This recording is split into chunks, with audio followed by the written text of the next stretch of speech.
inside of a giant rubber bag. The giant rubber bag catches any sweat from my body, moisture, stops going into my sleeping bag where it would freeze and make me cold. So I get inside this big rubber bag if I've had a really hot day or had a sleepless night, lots of tossing and turning. You wake up in the morning and all your skin's wrinkly like you've been in a bath too long. That goes inside a silk bag, inside a fleece bag, that goes inside a giant sleeping bag. On a really cold day, that goes inside of another bag, and the whole lot can stand about half a metre before I even wriggle in the middle of it properly. Like saying, when I go away, I work hard, 14 hours a day pulling this heavy pot, right?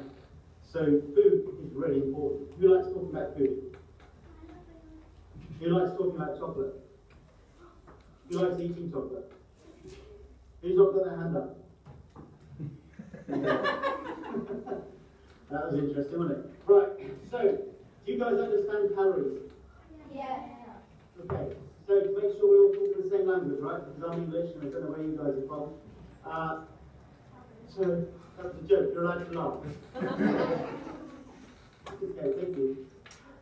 So, calories, everything that you do uses energy, and that energy is measured in calories. Everything that you consume contains energy, and that energy is measured in calories. If you eat loads too many calories, you don't do enough activity, those extra calories are stored in your body as fat. If you don't take on enough calories and you do loads of activity, you become dangerously thin, very skinny. And you'll lose fat and you'll lose muscle, good condition. So it's important to get a balance.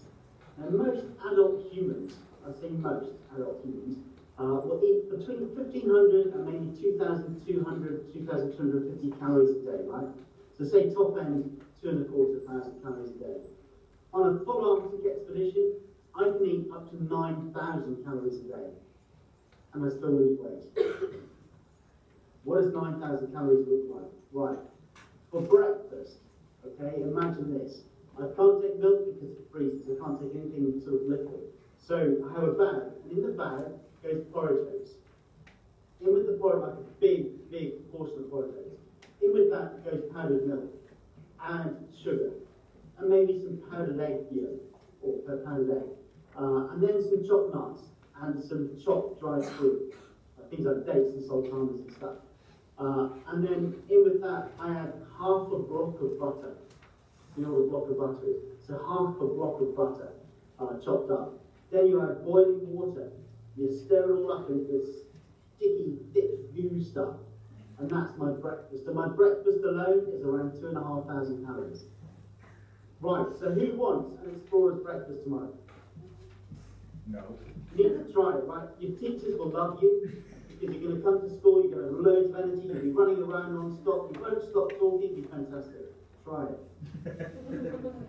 Through the day, because it's so cold, I don't stop to cook. So I snack on food, I keep in bags in my pockets. And that can be stuff like nuts, fried fruit, cubes of jelly,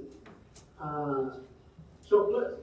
Get this, on an Arctic expedition, I'll eat anywhere from 2 to 2.5 pounds of chocolate every day.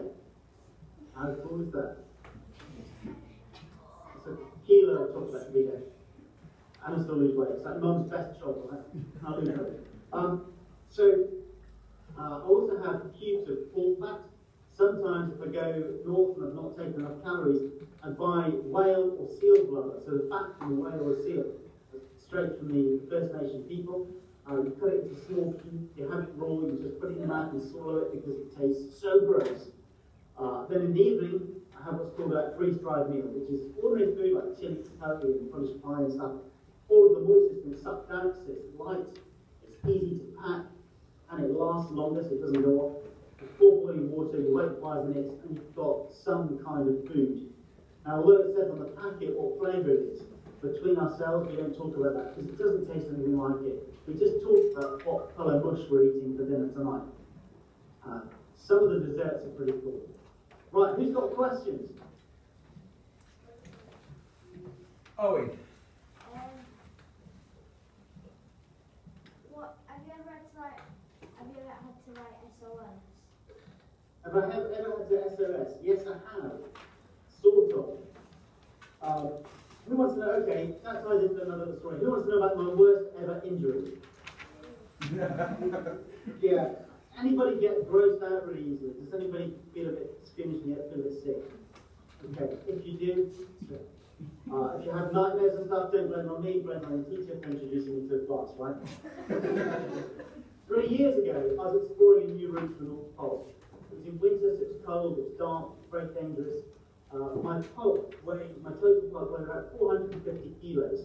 So afterwards you can work out how many of you that was that I was pulling every day for 14 hours. The ice isn't always lovely and flat. Sometimes the big plates apart, when they collide, they can make a huge wall, 30, 40 feet high, or it can just be a small ridge.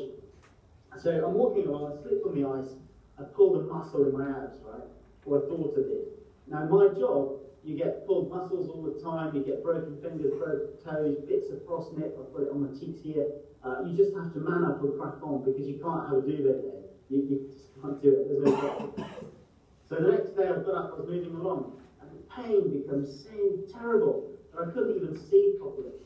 Luckily, it was quite a warm day, it was only minus 27. I stripped off my underpants, not a pretty sight, short fat white for an underpants and minus 27. So, and then I phoned a doctor friend back here in the UK, 2,600 miles away. And the doctor talked the guy that I was with through poking and prodding around my abs how it worked. And he looked up and said, "Just, this is not good." "What's not good?" He said, "You've got a hole in your belly and there are bits falling out, and I think it's your guts." I've got my abs from the top of my chest all the way down. Now, I had to alert somebody that things had gone wrong, but to call in rescue is quite dangerous for the people you're calling in because it's dark, it's very cold, they're landing on ice. So I decided not to call in rescue. So I laid on my back, pushed all of the guts back through the hole, taped myself up with duct tape as tight as I possibly could to make a kind of corset, then walked back, bring them to fly home for surgery. I've had surgery, it was great, I've now got bionic abs. 5 months later, I was back in the Arctic again doing the world's first Arctic stand-up paddleboard expedition. Right, any other questions? How do you deal with a snake bite? You don't get bitten. You can laugh, you know. Sorry, I missed that. Just saying, they can laugh. Yeah, just don't get bitten. If you get into an area where there are snakes, there are things that you can do to help lessen the chances of getting snake bites, and then you can take a different drug to combat them. Ultimately, you just fulfill the crime. And there are no snakes in the Arctic. Go on, Grace. How do you learn food? How do you are, Grace? If you're on an island or something, like in a survival, how do you learn food like fish? How do you learn what to eat? Yeah, how do you like get food? How do I get food? There are no Tesco's. There's no like one-stop shop on the corner. You have to take everything with you. So everything that I want to take on an Arctic trip comes with me. If I'm going some places, climbing mountains and stuff, you take most of what you need. You can pick up some bits along the way. But on most expeditions, you take everything with you, either full to the bulk, or you carry it in your backpack. Yeah. Anyone else? Adam?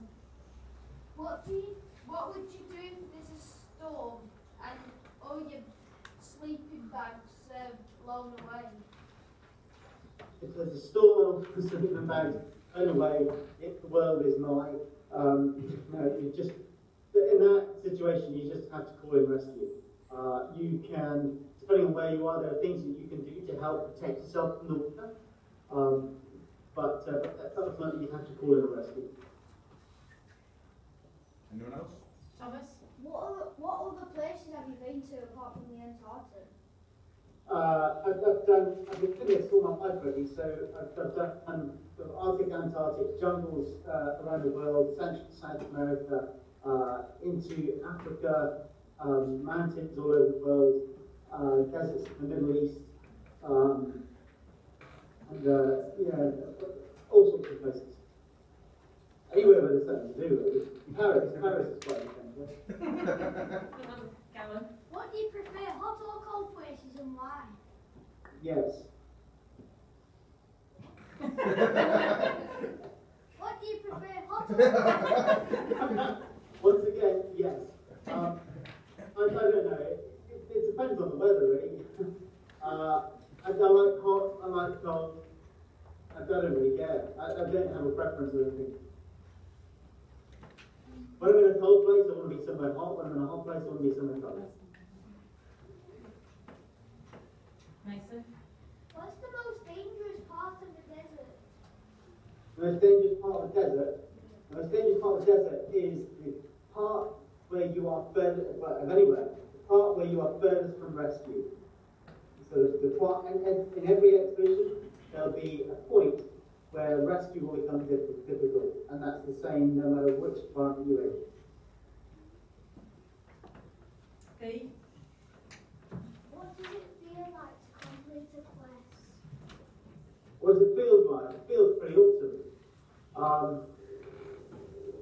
A few weeks ago, or a couple of months ago now, I was in Africa climbing mountains, and I was Skyping or phoning schools from the top of the mountains, and that was pretty cool, to share the moment of getting to the summit and watching the sun come up over the highest mountains at 6 in the morning and be on the phone to schools describing it. That was pretty cool.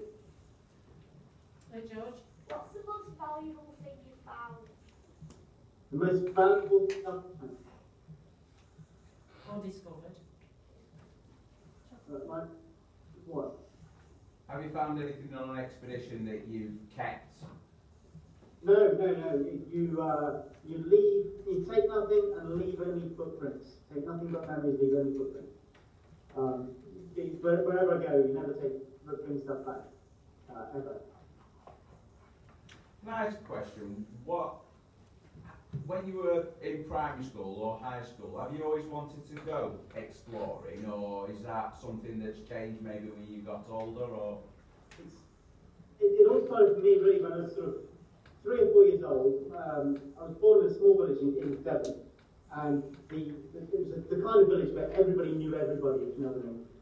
The village doctor's brother went off to climb Mount Everest. Unfortunately, he died on the mountain, and I can sort of remember the grown-ups talking about the fact that this guy had gone and climbed Everest and died. And I was thinking, how cool, obviously not that he died, but that people go off and do this crazy stuff. So that's one aspect. My father was in the forces and did a lot of active service, so lots of stories and photographs. That just gave me a bit of a thirst for it, so I always wanted to do it. When I turned 26, I was in pretty much ordinary life, and my adventuring was weekends and holidays.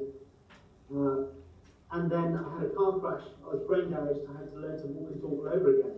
And when I was going through that recovery, I thought, you know, I'm just going to go off and live. I don't want to get stuck in a 9-to-5 office job anymore. And that's really how I turned my passion for adventure to profession. Grace?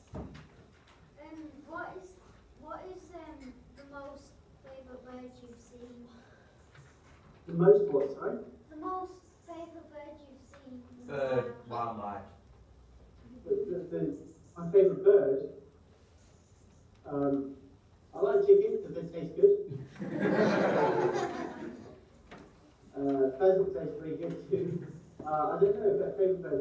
I tell you what I do like actually, and we see them over here, is egrets. You know, egrets? Like a miniature white stork type thing. They're pretty pretty. Is Ira? there any of you tools coming handy? What tools are the most useful? Sorry, say again? What tools do you find most useful? What tools for navigation stuff? For that navigation stuff, it's over. The navigation stuff is very important. My stove, because without my stove, I can't drink. People are obviously when I'm somewhere hot, this is all the water filtration kit, keeps me alive. But when you're on an expedition, you have to carry everything. So everything that I take is essential for life. It's not like taking stuff so that I can have a better time. So you take stuff so that you can actually do it and come back alive. James? Have you ever left any